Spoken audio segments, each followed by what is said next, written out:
साजिश के तहत पार्टी को क्रश करने की कोशिश कर रहे हैं। ये एक बहुत बड़ी साजिश है पाकिस्तान के खिलाफ, जिस साजिश का चेहरा ये फितना है जिसका नाम इमरान खान है। डरा धमका रहे हैं लोगों को, टॉर्चर कर रहे हैं, अंदर जाके तशद्दुद हो रहा है लोगों के ऊपर। आपने तो देखा ही कुछ नहीं है, आपको तभी उंगली लगी है तो आपकी उफ निकल जाती है या उई निकल जाती है।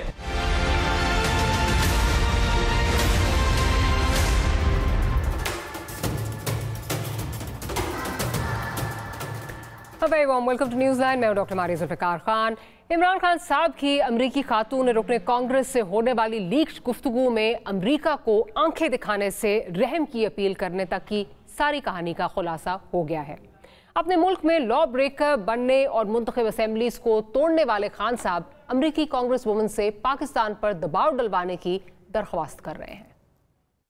What we want is from you simply find out by yourself, but this will be you can find out that what is going on is unprecedented. So we would appreciate here, because it goes a long way when someone like you, Maxine, when you give a statement, and all we want is the rule of law, the constitution, fundamental rights. We just want a statement highlighting what is happening, and that would really help us. When Maxine, someone like you speaks out, it makes a lot of waves in our country. क्या ये अजीब बात नहीं है कि कल जिस America पर अपनी हुकूमत गिराने की बात करते थे, आज उन्हीं अमेरिकन से मदद मांगी जा रही है। हालांकि भरे जलसों में खान साहब पाकिस्तानी अवाम को कोई और ही कहानी सुनाते थे। लिख के हमें धमकी दी गई है, हम मुल्क की मफाद पर कोई समझौता नहीं करेंगे। मैं इल्जामात नहीं लगा रहा, मेरे पास जो ये खत है ये सबूत है। एक बहुत बड़ी बैनुल-अक़वामी सतह के ऊपर इस मुल्क से साजिश हुई है। 3-4 महीने पहले हमें पता चला कि अमरीकी सफारत खाने में अमरीका में हमारे एम्बेसडर की मुलाकात होती है अमरीकी ऑफिशियल डोनाल्ड लू के साथ। उधर वो कहता है कि अगर इमरान खान के खिलाफ अदम एतमाद कामयाब ना हुआ तो पाकिस्तान के ऊपर बड़ी मुश्किलों का सामना करना पड़ेगा। ये जो सारी साजिश हुई थी, इसमें हम किसी को और को ना कहें, एक आदमी के फैसला करता है, वो था आर्मी चीफ उस वक्त के जनरल बाजवा। इन्होंने ये फैसला किया हमें हटाने का। कौन था इसका जिम्मेदार? किसने ये किया था? जनरल बाजवा ने किया था। तो जब हमने रिवर्स इंजीनियरिंग की, जब से हमारी गवर्नमेंट गई और मैंने फिर पीछे सारा जायजा लिया, जो हम समझते थे कि अमेरिका से साजिश शुरू हुई है, शुरू वहां से नहीं हुई, शुरू इधर से हुई। साइफर, डिसाइफर और साइफर बयानियां आज लीक हो चुका है। तहरीक-ए-इंसाफ अपने ही बनाए हुए झूठ में फंसती चली गई और इसी झूठ की बिना पर इसने 9 मई को सारे मुल्क में आग लगाई। और आज जब कानूनी और इखलाकी जवाज़ खो चुकी है और लोग इस जमात से अपने रास्ते जुदा कर रहे हैं, इन हालात में भी खान साहब ये मानने को तैयार नहीं हैं कि ये उन्हीं की अपनी ही बोई हुई फसल है जिसे वो आज काट रहे हैं। अपने इत्तेहादियों को रोकने में नाकामी पर हुकूमत गई, मगर जिम्मेदार इदारों को कहा गया, इदारों के सरबराहान पर जो है वो डाला गया। रोज़ बयानिए बदले, मुल्क में मुसलसल सियासी अदम इस्तेकाम को हवा दी, पूरे मुल्क में आग भड़का दी। अब क्या 9 मई को PTI असल में एक्सपोज हुई है या अपने अंजाम को पहुंच गई है? इस पर जो है वो हम बात करेंगे। और साथ ही साथ हुकूमत ने जो ऑडियो लीक्स के हवाले से जो एक कमीशन बनाई है, जो तहकीकात के लिए कमीशन बनाई है, उस पर भी बात होगी।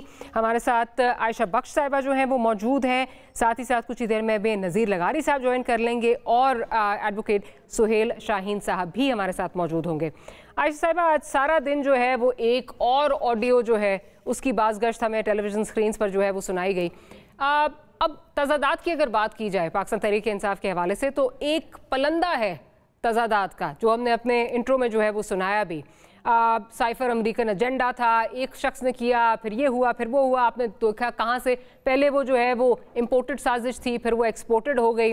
अब मैं सिर्फ इस चीज़ का इंतज़ार कर रही हूँ कि PTI के जो लोग हैं वो ये कहेंगे कि ये सब जो आप सुनवा रहे हैं ये सारा झूठ है, ये ऑडियो बिल्कुल गलत है। और खान साहब ने तो एक्चुअली जो कांग्रेस वुमन है उनको ये कहा था एब्सोल्युटली नॉट। आज फिर खान साहब ने एब्सोल्युटली नॉट की बात की थी। मैं तो ये अब एक्सपेक्ट कर रही हूँ। बहुत शुक्रिया मारिया साहिबा। मेरा ख्याल से PTI के लोग ये शायद ना कह सकें कि ये झूठ है और वो झूठ है, क्योंकि वो खुद भी नहीं समझ पा रहे हैं कि वो कर क्या रहे हैं और चाह क्या रहे हैं। इमरान खान साहब की अभी 9 मई की जो पॉलिटिकल स्ट्रेटेजी रही, वो बिल्कुल रिवर्स हो गई है उनके ऊपर। जिसके बाद खुद ISPR की जानिब से जो प्रेस रिलीज जारी किया गया, उसमें एक लफ्ज दोगलापन का इस्तेमाल था उनके लिए, जिसपे उनको खुद बहुत ज्यादा गुस्सा आया। मगर अगर आप सिर्फ पिछले 13 महीने की पाकिस्तान तहरीक सिर्फ पिछले 13 महीने कह रही हूँ, मैं 13 साल पे नहीं जा रही, बहुत लंबी कहानी हो जाएगी, तवील अफसाना लिखा जा सकता है इसके ऊपर एक पूरा। ये 13 महीने बताते हैं कि खुद इमरान खान साहब शायद हर दिन के लिए एक नई स्ट्रेटेजी बनाते हैं, जिनको एड्रेस करना होता है उन लोगों को अपने सामने आइडियलाइज करते हुए कि आज क्या उनको कहना है, किस अंदाज पर तकरीर करनी है और खिताब करना है। आया मजहब पर बात करनी है, आया नेशनलिज्म पर बात करनी है, आया सियासी मुखालिफिन पर बात करनी है, एस्टैब्लिशमेंट पर बात करनी है, आर्मी चीफ पर बात करनी है, या अमेरिका को गोली देनी है। वो उस हिसाब से तकरीर तैयार करते हैं, फिर वो तकरीर कौम को दी जाती है। बात इमरान खान साहब तक नहीं रही, उनकी बहुत माजरत के साथ दुख और तकलीफ होती है। इमरान खान साहब के पीछे कौम खड़ी है, एक बड़ा नंबर है वोटर्स का, ये मैं बात तस्लीम करूंगी। मगर इमरान खान साहब कर क्या रहे हैं, सिखा क्या रहे हैं जो उनके पीछे खड़े हैं। इमरान खान साहब अपने आप को सियासतदान कहते हैं, 24-25 साल की सियासत बताते हैं। 2010 के 12-13 साल अलहदा रख लें और उसके बाद के 12-13 साल अगर अलहदा रख लिया जाए, इमरान खान साहब को खुद नहीं समझ आई कि वो आया सियासत करने ही सियासत में आए थे, वजीर आजम बनने के लिए सियासत में आए थे, या फिर वाकई वो कोई तब्दीली लाने के लिए आए थे। मेरा ख्याल से वो खुद अपना रास्ता खो चुके हैं। उन्होंने ना इस मुल्क की तारीफ पढ़ी, ना इस मुल्क की फॉल्ट लाइंस को समझने की कोशिश की, और अगर उनके पास कोई विजन था, कोई प्लान था, अगर था, तो वो उसकी तरफ बढ़ ही नहीं पाए। 2011 ऑनवर्ड्स वो सब कुछ हाईजैक हो गया और वो नहीं समझ पाए, जिसके बाद उनकी तरजीह सिर्फ ये रही कि वो उन्हें जिन हाथों में खिलाया गया उन हाथों में खेलते चले गए। 18 तक तो चले ठीक है, मान लिया जाए कि आपको वजीर आजम बनना था, आपको रास्ता यही नजर आया, आपने नहीं देखा कि माजी में इस रास्ते पे चलने वालों के साथ क्या हुई, वो किन रस्तों से आए और फिर उन्हीं रस्तों से निकल गए। मगर 18 से 22 अगर कोई विजन था, कुछ आपको डिलीवर करना था, कुछ नया करना था, तो फिर वो नजर आता, वो नहीं नजर आया। इंतहाई अफसोस के साथ कि हम इतनी तेजी से, जिनको हम पहले कहते थे कि हम दायरों का सफर करते बतौर कौम, अब वो दायरों का सफर नहीं रहा, हम तेजी से खाई की तरफ बढ़ना शुरू हुए हैं। अब आप 22 में आने के बाद देखिए इमरान खान साहब ने जो हमें पिछले 13 महीनों में बताया है, शायद वो खुद बैठकर अगर एक बार देखें कि 13 महीनों में उन्होंने क्या कुछ कहा है, जो आपने ऊपर कहा, वो साइफर, वो बैरूनी साजिश, जिसके इस मुल्क की एजेंसीज को ये बताया गया कि आप न्यूट्रल नहीं रह सकते, न्यूट्रल होना जानवर है। मजहब इस्तेमाल किया गया कि आपका मजहब इस्लाम क्या कहता है न्यूट्रल होने के बारे में। कौम के अंदर, माशरे के अंदर एक लड़ाई खड़ी कर दी गई। एब्सोल्युटली नॉट से लेकर घबराना नहीं से होते हुए हम किसी के गुलाम नहीं है। और आज उनकी ऑडियो लीक क्या बता रही है कि इस मुल्क में सबसे ताकतवर तो वो एक शख्स है जो मुझसे परेशान है। मैं सबको यकीन दिलाता हूं मैं वजीर आजम बना तो मैं उसको डिनोटिफाई नहीं करूंगा। कौन पूछ रहा है उनसे ये सब? कौन ये जानना चाह रहा है? आप जब वजीर आजम बनेंगे तो आपका जो दिल चाहे करें, मगर जो गुजरे 4 साल बतौर वजीर आजम है वो तो तस्लीम कर लें, जिसको आप खुद कहते हैं आपने कुछ किया नहीं। चाहे फिर वो आपके काजी फाइज ईसा के रेफरेंस के मामलात हो, आपके बजट के सेशंस हो, ऑपोजिशन को हैंडल करना हो। मैं इसको कुछ नहीं, मतलब हम इसको कुछ नहीं कह सकते वो क्या कर रहे हैं और क्या करना चाह रहे हैं। वो तो रोज एक नया बयान देकर हम रोज उस नए बयान पर गुफ्तगू करते हैं। मेरा ख्याल से थोड़ा सांस हमें भी लेना चाहिए, थोड़ा तहम्मुल हमें भी करना चाहिए। शायद खान साहब किसी एक बयानिए में खड़े हो जाएं जिसपे हम बात कर सके। चले, let's hope that day comes. Nazir Lagari sahab, आज सारा दिन जो गुफ्तगू चलती रही, जो ऑडियो जिसकी बाज़गश्त पूरे मीडिया पर रही, वो यकीनन आपने भी सुनी होगी, और हमने आपके आने से पहले जो है वो सारे जो बयानात में तज़ादात थे वो सुनवाए। अब ये कितना बड़ा यू टर्न है, या फिर इसको ये कह के जो है वो इग्नोर कर देना चाहिए कि यू टर्न तो एक बड़े लीडर का शैवा होता है? लेकिन कुछ और लोग भी टेस्ट कर रहे थे, इमरान खान भी टेस्ट कर रहे थे, वो ये टेस्ट कर रहे थे कि लोग किस तरह पीछे लगाए जा सकते हैं, और उनको भी किसी ना किसी माहिर ने बताया होगा कि अमरीकी मुखालिफ बयानिया बनाएंगे तो लोग आपके पीछे आएंगे, और इस्टेब्लिशमेंट मुखालिफ बयानिया बनाएंगे तो लोग आपके पीछे आ जाएंगे। और उन्होंने डट कर ये वो किया है। और साथ में एक और चीज़ उनके पास, उनका प्रिंसिपल, मोटो, उनका नस्बुलैन, उन्होंने उसूल, सियासी उसूल ये है कि यू टर्न जो नहीं लेता है वो तो सियासतदान ही नहीं है, वो ये कहते हैं। बड़ा लीडर है। उन्होंने बयाने बनाए और यू टर्न ले लिया। एक पूरी नस्ल जो है वो इसी में चली गई। मैंने वो देखी है फुटेज, आपने शायद देखी या नहीं देखी, देखी होंगी यकीनन, कि माएँ खड़ी हुई हैं एंटी टेररिस्ट कोड के बाहर कि उनके बच्चों को लाया जाएगा, और उनको लाया गया। वो बंद गाड़ियों में थे और माएँ जो है चीखें मारकर बच्चों के नाम ले रही थी। इमरान खान ने कहा कि इनका हमसे कोई वास्ता नहीं है, जो पकड़े गए उनसे कोई वास्ता नहीं है, जिनके नाम आए हैं उनसे वो बेचारे उनका कोई वास्ता नहीं है, और जो हैं अपना गिरफ्तार हुए हैं वो हमारे हैं। जो जिन लोगों ने जराइम किए हैं वो जो हैं उनसे हमारा कोई ताल्लुक नहीं है, और जिन लोगों ने जो लोग गिरफ्तार हुए हैं उनसे भी लाताल्लुक की है। अब पता नहीं किस तरह के लोग अपने लिए चाहते हैं, ये तो इनके सामने की बात है। मेरे ख्याल में पाकिस्तान ने इस तरह की मज़ाक़-ए-ख़ेज़ सूरत हाल नहीं देखी होगी कि एक लीडर अपने लिए 24 घंटे की भी असीरी बर्दाश्त, VIP असीरी बर्दाश्त करने को तैयार ना हो और अपने कारकुनों को इस हालत में इस रास्ते पर डाले कि वो जाकर हमले करें। देखिए, एक मेरा पर्सनल ताल्लुक है MM आलम साहब से, मेरा बहुत ज़ाती ताल्लुक था, मेरी उनके साथ दोस्ती थी। वो तशरीफ लाते थे मेरे दफ्तर, हम उनसे बातें करते थे, और वो इस दुनिया से चले गए हैं। वो बहुत बड़े आदमी थे और हमें इस बात का फाखर था, हम रेफर करते थे कि यार MM आलम इस तरह के सलाहियत के आदमी थे। उस जहाज, जिस जहाज का हमें बताया जाता था कि ये जहाज है जिससे उन्होंने 1 मिनट में इतने मुखालिफ के दुश्मन के जहाज़ों को टारगेट किया, वो जहाज हमने अपनी आंखों के सामने शोलों में बदलता देखा है। और ये वो बयानिया था इनका, जिस बयानी ने आग लगाई थी, जो रवैया उन्होंने, जो मुस्तकिल, अब देखें ना क्या होता रहा है। साबिक आर्मी चीफ के खिलाफ एक पूरी की पूरी सोशल मीडिया कैंपेन देखें, मौजूदा आर्मी चीफ के खिलाफ पूरी की पूरी सोशल मीडिया कैंपेन देखें, क्या नतीजा निकलना था? यही नतीजा है। और खुद ये कहते हैं कि जनाब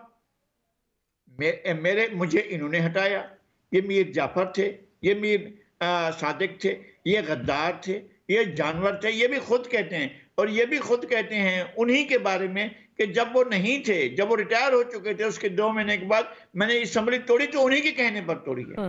ये आपके सामने की बात है, कोई पीठ पीछे की बात नहीं है। पूरे मुल्क के अवाम को ये कह चुके हैं कि हमने जनरल बाजवा के कहने पर असेंबलियां तोड़ी हैं। खुदा का खौफ करें यार, कोई आपको इस तरह से कोई सही और आखिरी इंसान लगता है कि जो इस तरह का बयानिया भी बनाए और इसका इस तरह का रद्द-ए-अमल भी चाहे? ये तो पाकिस्तान के साथ सरासर एक मजाक है जो किया जा रहा है। सरासर एक मजाक है जो पाकिस्तान के साथ किया जा रहा है। लेकिन इस वक्त जो सिचुएशन है, खान साहब के बयानात बेशक जितने बदलते रहें, बट एक फॉलोइंग है जो उनको जो है वो फॉलो कर रही है, उनकी फॉलोइंग है, और जो उस पर जो है वो समझते हैं कि खान साहब बिल्कुल ठीक बात कर रहे हैं। सुहेल शाहीन साहब भी हमारे साथ मौजूद हैं। सुहेल साहब, इफ़ यू अलाउ मी, बड़ी एक लंबी चौड़ी जो है वो ट्वीट आई है आज खान साहब की तरफ से। पहले ज़रा वो पढ़ दूं, उसके बाद फिर मैं आपकी तरफ आती हूं, क्योंकि इससे ही बड़े सवालात जो हैं जन्म ले रहे हैं। इमरान खान साहब कह रहे हैं जी, वफाकी हुकूमत ने ऑडियो लीक्स के मामले पर 2017 के कमीशन ऑफ इंक्वायरी एक्ट के सेक्शन 3 के तहत इंक्वायरी कमीशन तश्कील दिया है। ताहम वफाकी हुकूमत की जानिब से तरतीब दिए गए टर्म्स ऑफ रेफरेंस में एक सोचा समझा नुक्स या फिर खला मौजूद है या जानबूझकर छोड़ दिया गया है। ये TORs इस पहलू का हरगिज अहाता नहीं करते कि वजीर आजम के दफ्तर और सुप्रीम कोर्ट के हाजिर सर्विस जजेस की गैर कानूनी और गैर आइनी निगरानी के पीछे कौन है। कमीशन को तहकीक का इख्तियार दिया जाए कि अवाम और आला हुकूमती शख्सियात की टेलीफोन्स पर की जाने वाली गुफ्तगू की टैपिंग और रिकॉर्डिंग में कौन से ताकतवर और नामालूम अनासर मुलव्वस हैं। यह आइन के आर्टिकल 14 के तहत प्राइवेसी के हक की संगीन खिलाफ वर्जी है। फ़ोन टैपिंग के जरिए अवाम और आला शख्सियात की निगरानी और इनके माबैन की जाने वाली बातचीत तक गैर कानूनी रसाई हासिल करने वालों का ही मुहासबा ना किया जाए, बल्कि इस डेटा को काट छांट कर और उसके मुख्तलिफ हिस्सों को तोड़ मड़ोड़ कर सोशल मीडिया को जारी करने वालों से भी बाज़पुर्स की जाए। कानून की हुक्मरानी के साए में पनपने वाली जमहूरियतों में रियासत की जानिब से शहरियों की ज़िंदगी के बाज़ पहलुओं में अपनी मर्जी से मुदाखलत की हौसला शिकनी की जानी चाहिए। जब भी रियासत यूं गैर कानूनी तौर पर फ़र्द पर पहरे बिठाती है, इसकी निगरानी करती है, तो आर्टिकल 14 के तहत इसे मयस्सर प्राइवेसी और शख्सी वकार के हक पर जद पड़ती है। हाल ही में खुफिया तौर पर लीक की जाने वाली बाज़ कॉल्स ऐसी थीं जो असूलन वज़ीर आज़म के दफ्तर की महफूज टेलीफोन लाइन पर की जाने वाली गुफ्तगू के ज़ुमरे में आती थी।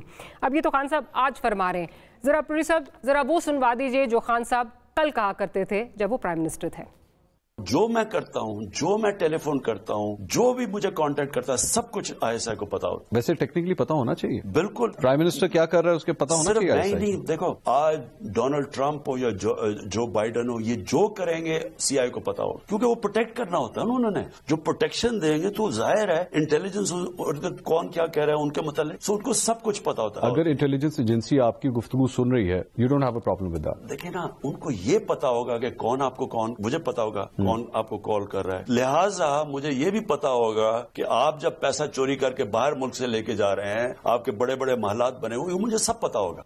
सुहेल साहब, क्या ऑपोजिशन लीडर इमरान खान साहब जो आज कह रहे हैं वो सही था, या प्राइम मिनिस्टर इमरान खान साहब जो कल कह रहे थे वो सही है? देखें, वो तो खैर मैं उसका बैकग्राउंड देखें, वो कुछ और था, आज का बैकग्राउंड कुछ और है। एक इंटेलिजेंस एजेंसीज का for the purposes of good governance अगर उनकी कोई सर्विसेज इस्तेमाल करते हैं तो वो तो एक अच्छी बात है, लेकिन अगर आपने नेगेटिविटी के लिए उसको इस्तेमाल करना है, आपने जासूसी के लिए इस्तेमाल करना है, आपने अपने ही सिटीजन ऑफ पाकिस्तान को मिलाइन करने के लिए या किसी और पर्पज के लिए इस्तेमाल करना है, तो वो चीजें अलग हैं। लेकिन मैं एक उसूली तौर पर एक बात का कायल हूँ, वो ये है कि एस्टेब्लिशमेंट का काम है कि वो अपने मुल्क के दिफा की तरफ तवज्जो रखें। उनका सियासी मामलात में इंटरफेरेंस मुनासिब नहीं है। सियासत के अंदर उनका इंटरफेरेंस इस तरह के एक हुकूमत को गिराना, एक हुकूमत को बिठाना, और वो जो कि हम 1950s से एक ड्रामा देख रहे हैं इस मुल्क में, और वो ड्रामा चलते चलते शेख मुजीबुर रहमान पे कांटा लगाया गया, फातिमा जिन्ना को गद्दार डिक्लेयर किया गया, और उसके बाद मुल्क दो लख्त होता है। ज़ुल्फ़िकार अली भुट्टो को जुडिशरी के जरिए एलिमिनेट करना, फिर इस तरह का मोहम्मद खान जुनेजो को इजाद करना, और उसकी पार्टी के कोख से नवाज शरीफ को इजाद करना, जियाउल हक ने कहा था कि मेरी उम्र भी इसको लग जाए, और वो फिर नवाज शरीफ जब पॉपुलर हो गया उसको एलिमिनेट करना, और अब इमरान खान जो कि इस वक्त मोस्ट पॉपुलर लीडर है और फेडरेशन की वाहिद अलामत मैं उसको मानता हूँ। वजह यह है कि जीबी गिलगित बल्तिस्तान और चारों सूबों में उसकी सबसे ज्यादा नुमाइंदगी है। He is the most popular leader.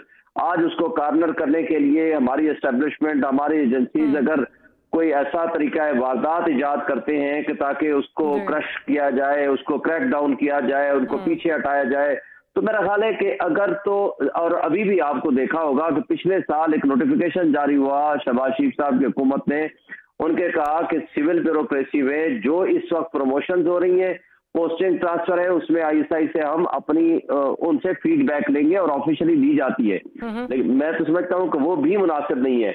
लेकिन अगर किसी गुड पर्पजेस के लिए, किसी अच्छे मकसद के लिए अगर अपनी एजेंसीज को इस्तेमाल करते हैं तो वो तो खैर ठीक है। लेकिन अगर एजेंसीज का इस्तेमाल सियासत पे इस्तेमाल शुरू हो जाए और जासूसी अपने लोगों की, अपने सिटीजन ऑफ पाकिस्तान की, जजेस के फोन टेप होने शुरू हो जाए, बेनजीर की हुकूमत का खात्मा सिर्फ एक वजह से हुआ था। उसको वन ऑफ द ग्राउंड ये था कि सुप्रीम कोर्ट ने जो उसकी पिटीशन डिस्मिस की थी और ये कहा था कि ये जजेस के फोन टेप सीक्रेटली कर रहे हैं, ये परमिसिबल नहीं है, बल्कि ये ऑफिशियल सीक्रेट एक्ट की वायलेशन है।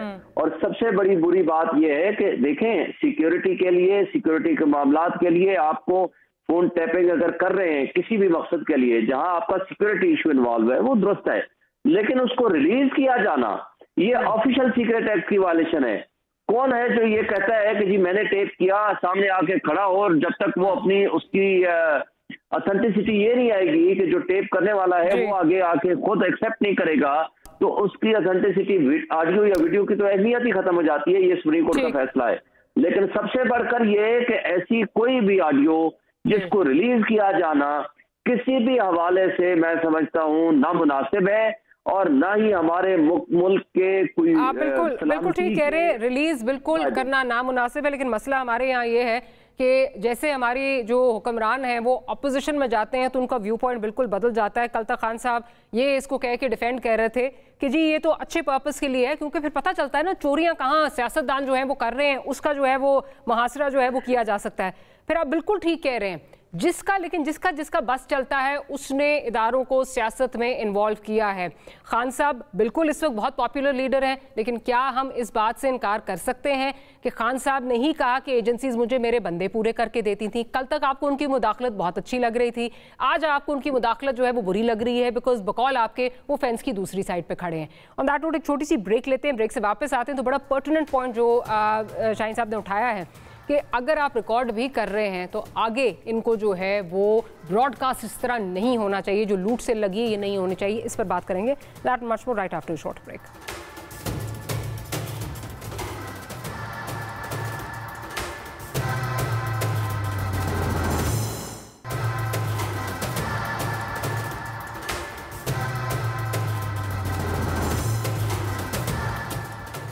Welcome back after the break. Ayesha Sahiba, चले इस बात को छोड़ देते हैं कि कल तक खान साहब के लिए जो चीज़ जायज़ थी वो आज नाजायज़ हो गई है, लेकिन you have to give him this कि जो बातें उन्होंने अपनी इस ट्वीट में जो है वो रेज़ की हैं, जो बातें वो पॉइंट्स बात कर रहे हैं वो वैलिड पॉइंट्स हैं।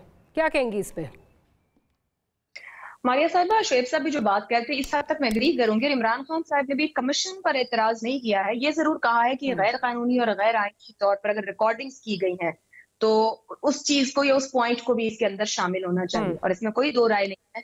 आइन जिस बात का इख्तियार नहीं देता वो उस तरीके से नहीं होनी चाहिए। मुल्क की सालमियत लेकर अगर कहीं इदारे रिकॉर्डिंग्स कर रहे हैं तो उसकी इजाजत ली जानी चाहिए। उनको कुछ ऐसा मिल जाता है तो फिर उसको भी मंतकी अंजाम तक पहुंचना चाहिए अपने प्रॉपर प्रोसीजर के नीचे। ये नहीं होना चाहिए कि यहाँ रिकॉर्डिंग्स बनाई जाए, घरों की रिकॉर्डिंग्स ली जा रही, जिसका दिल चाहे वो रिकॉर्डिंग हो रही, ऐसा भी नहीं होना चाहिए। लेकिन अगर आपको जब कुछ मिल जाए तो फिर वो बजाय मीडिया कंजम्पशन के लिए, मेरी आपके डिस्कशन के लिए, एक दूसरे को ताने और इल्जाम देने के लिए, फिर हमें इन चीजों का फायदा उठाने की जरूरत है। अगर कोई गलत अपने मकसद के लिए इस्तेमाल कर रहा है अपने ओहदे को, अपने इख्तियार को, तो फिर उसको बताया जाए ताकि इन फ्यूचर वो ना हो। हमने मलिक का किस्सा सुन रखा, क्या अकाउंटेबिलिटी। हाँ, मैं यही बात कह रही हूँ कि अकाउंटेबिलिटी बड़ी जरूरी है। ये ओहदे मसला नहीं है। अगर लोग बड़ी बड़ी पोजीशंस पर बैठे हैं, उस इख्तियार को एंजॉय करते हैं, कौम के लिए फैसले करते हैं, तो उनको सबमिट करना होगा अपने आप को अकाउंटेबिलिटी के लिए। लास्ट ईयर हमारे वज़ीर खजाना की ऑडियो आई, IMF का मामला आज तक लटक रहा है, उसमें क्या गुफ्तगू थी? क्या वो मुल्क के स्टेट के साथ नहीं खेला जा रहा था? हमें नहीं पता। लेकिन Ayesha, I am sorry to interject, unfortunately होता ये ऑडियोज आती हैं, there being sold dime a dozen, जो जिसको कहते हैं कि बिल्कुल मतलब होलसेल रेट पे लगता है आजकल जो है वो बिक रही हैं। और अगेन जो आपने पॉइंट रेज किया, that's a very pertinent point, but बात वही है कि क्या कोई अकाउंटेबिलिटी हुई? आज तक IMF का मामला जो है वो लटक रहा है, क्या किसी ने उनकी अकाउंटेबिलिटी की? नहीं। वो आई, उन पे टॉक शोज हुए, उन पे प्रोग्राम्स हुए, इस पे तोहमतबाजी हुई, होता कुछ भी नहीं है।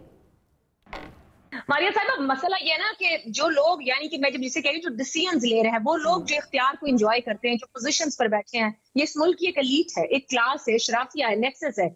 अब आप देख लें पिछले अरसे में जितनी ऑडियोज आई हैं, इन तमाम की रिश्तेदारी को उठा लिया जाए, इनके माजी को देख लिया जाए, इनकी फैमिली बैकग्राउंड को देख लिया जाए, कौन किस पर हाथ डाले। सिर्फ एक दूसरे को शर्मिंदा करते हैं इस हद तक के लिए कि जहां जिसका जो मफाद है वो मफाद वक्ती तौर पर हासिल कर लिया जाए। क्या कौम का मफाद देखा जा रहा है? क्या मुल्क का मफाद देखा जा रहा है? एब्सोल्युटली कहीं भी नहीं देखा जा रहा है। अवाम का नाम इस्तेमाल किया जाता है, हर सियासतदान खड़े होकर कहता है 23 करोड़ मेरे पीछे खड़े हैं। ये भी पता ना हो कि वो 23 करोड़ क्या खा रहे हैं, क्या पी रहे हैं, कैसे जिंदगी गुजार रहे हैं, बच्चों के लिए सेहत तालीम है या नहीं है। मगर इस एलीट के पास सब कुछ है, यहाँ ही नहीं यहाँ से बाहर भी सब कुछ है। सो जब तक हम अकाउंटेबल नहीं करेंगे, ये ओहदे मजाक नहीं है जो लोग बैठते हैं, इनको अकाउंटेबल होना पड़ेगा और करना पड़ेगा हमें। अगर ये नहीं होगा तो फिर कुछ भी दुरुस्त होने को नहीं। लगारी साहब, इग्नोर कर देते हैं कि खान साहब के बयानात में क्या तजादात हैं, जो पॉइंट्स वो रेज कर रहे हैं वो वैलिड पॉइंट्स है। और आयशा की बात को आगे बढ़ाऊंगी कि अगेन ये क्या फ़ायदा, ये जो रोज़ एक नई ऑडियो आ जाती है, उस पर टॉक शोज होते हैं, उस पर बातें होती हैं, लेकिन जो एक्चुअल जो अगर सोचा जाए, जो कहा जा रहा है कि जी हम इसलिए रिलीज़ कर रहे हैं ताकि एक्सपोज हों, जो भी लोग मुल्क के साथ कोई भी जो है वो नाइंसाफ़ी हो रही है तो वो एक्सपोज हो, लेकिन क्या अकाउंटेबिलिटी हो रही है? नहीं हो रही। टॉक शोज होते हैं, ख़त्म हो जाते हैं, जलसों में इस्तेमाल होते हैं, ख़त्म हो जाते हैं, किसी को याद भी नहीं रहता कि क्या हो रहा है, क्योंकि मेरा ख्याल है एंड में एलीट के मफादात जो हैं वो कंबाइंड हैं, मैं और आप मायने नहीं रखते। जी, ये बिल्कुल ऐसे ही है। और मुझे बात चीज़ों पर बड़ी हैरत होती है, जिस तरह से मार्केटिंग की जाती है बात चीज़ों की, वो तो मैं हैरान हूँ। गुज़श्ता 1 साल से जो मार्केटिंग की गई है वो भाई बंदा बहुत पॉपुलर है, यही मार्केटिंग पहले भी की, बंदा बड़ा दयानतदार है, साबित हो गया था कि दयानतदार नहीं है। ये कहा गया था बंदा बड़ा ईमानदार है, साबित हो गया था कि ईमानदार नहीं है। और अब ये कहा जा रहा है बंदा बड़ा पॉपुलर है, 1 साल से ये बयानियां बनाई, ये मार्केटिंग की जा रही है, लगातार marketing. Even doctor Maria Zulfiqar जैसी एक जीरक जर्नलिस्ट भी यहाँ से बात शुरू करती हैं कि बंदा तो पॉपुलर है। भाई नहीं है पॉपुलर, मैं ये कह रहा हूँ, मैं जाता हूँ ना लोगों में, मैं चट्टा में जाता हूँ, मैं बदीन में जाता हूँ, मैं टंडोलायार में जाता हूँ, मैं शाहगढ़ में जाता हूँ, मैं उससे आगे निकल जाता हूँ, मैं रहीम यार खान में जाता हूँ, मैं डरागत खान में जाता हूँ, मुजफ्फरगढ़ में जाता हूँ, लैया में जाता हूँ। भाई नहीं है पॉपुलर, मैं बता रहा हूँ ना आपको, ये बातें हैं, ये हमने एक मार्केटिंग की हुई है।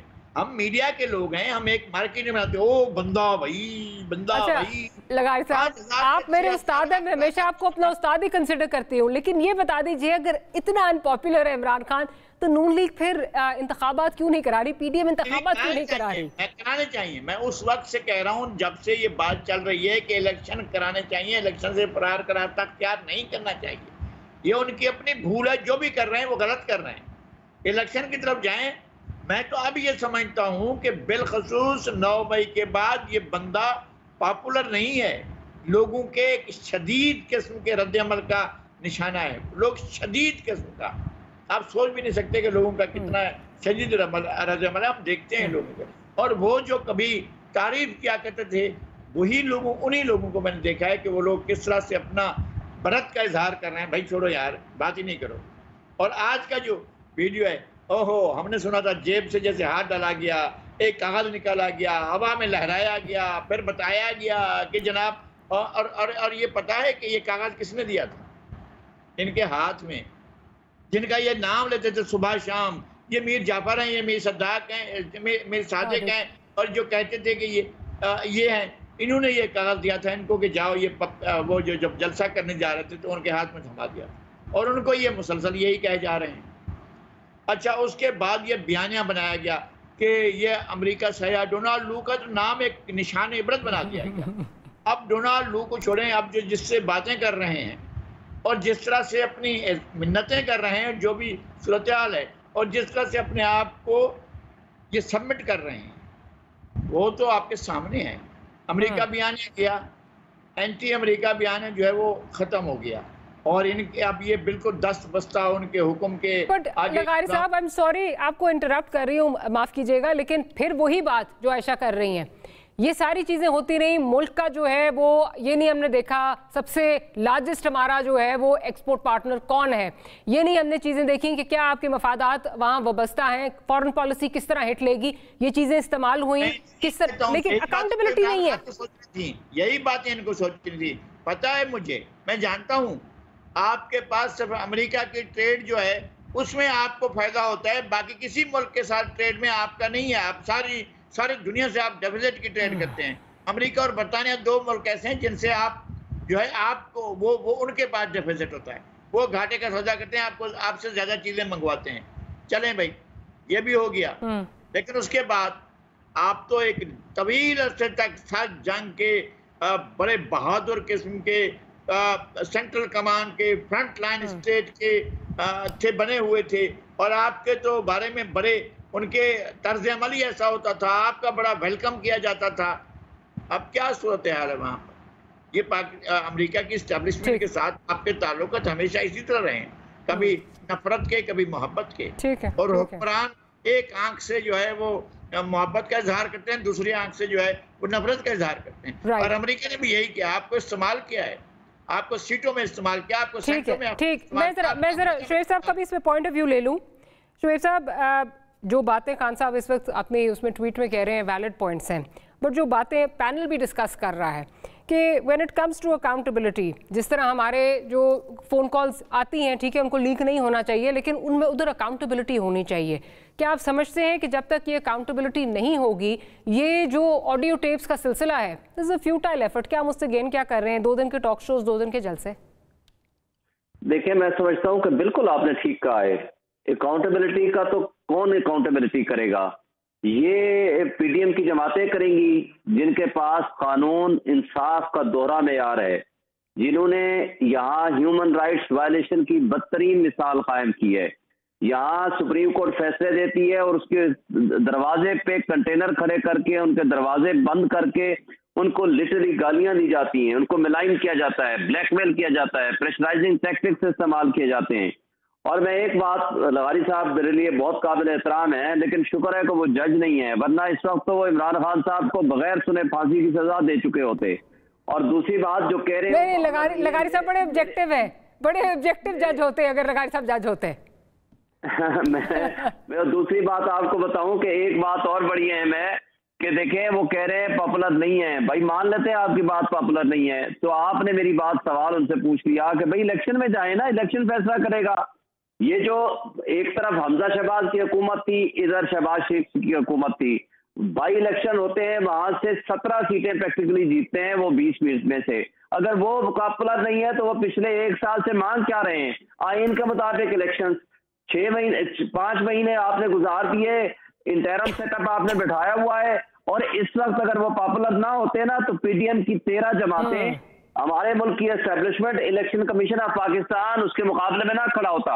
और पाकिस्तान का वाहिद लीडर है जिसके खिलाफ आपने 150 से ज्यादा मुकदमात बनाए, और वह यहाँ बाकी लीडरों की तरह भाग के ना लंदन गया ना दुबई गया, वो यहाँ खड़ा है, कातलाना हमले भी उसके ऊपर हो चुके हैं। Still he is facing the consequences. ये कहना, और जहां तक उसके ऊपर एलिगेशंस का सवाल है, एलिगेशंस तो अगर आप ये जो फरिश्ते बिठाए हैं पिछले 1 साल में पीडीएम की जमातों वाले, उनके अगर आप उनके अकाउंट्स में आने वाले पैसे अगर आप निकालें तो फिर भाई मुझे बता दें कि इस मुल्क में फिर करप्शन का मेयार क्या है। यानी इमरान खान साहब को तो आपने करप्ट डिक्लेयर कर दिया, फिर जरदारी साहब तो यहाँ फरिश्ते हैं, नवाज शरीफ साहब जो इस वक्त मुजरिम भी है, यानी उनके खिलाफ जुर्म साबित हो गया, अपील उसकी डिसमिस होगी, वो एब्सकॉन्डर भी है, और उसके बावजूद वो 50 रुपए का अंडरटेकिंग देकर गए और आज तक 4 साल हो गए, अदालतों ने मुड़ के नहीं पूछा, जिसके गारंटियर ये शहबाज शरीफ साहब थे कि भाई वो किधर गए। पूरे दुनिया में वो घूमते हैं लेकिन पाकिस्तान में आने के लिए उनके लिए तो बात यह है कि ये इंसाफ का जब दौरा में आ रहे हैं और अदालतें जब रिलीफ देती हैं, लेकिन शोएब साहब ये रिलीफ जो दौरा मयार है ना जिसकी आप बात कर रहे हैं बिल्कुल है, लेकिन ये मेरे और आपके लिए एलीट, जहाँ सियासी एलीट है, खा वो इमरान खान हो, नवाज शरीफ हो, आसिफ अली जरदारी हो, वहाँ मयार जो है वो और हो जाता है। ये मेरे, आपके, आयशा और लगारी साहब के लिए होगा, बल्कि शायद आपके लिए भी नहीं, हम तीनों के लिए होगा। एक छोटी सी जो है वो ब्रेक लेती हूँ। ब्रेक के बाद खान साहब ने बड़ी इंपॉर्टेंट बात की है, वो कह रहे हैं जी मुझे माइनस करने से अगर कोई फ़ायदा होता है तो बता दें। -1 की पॉलिटिक्स जो है क्या काम करती है? Will talk about that and much more right after a short break.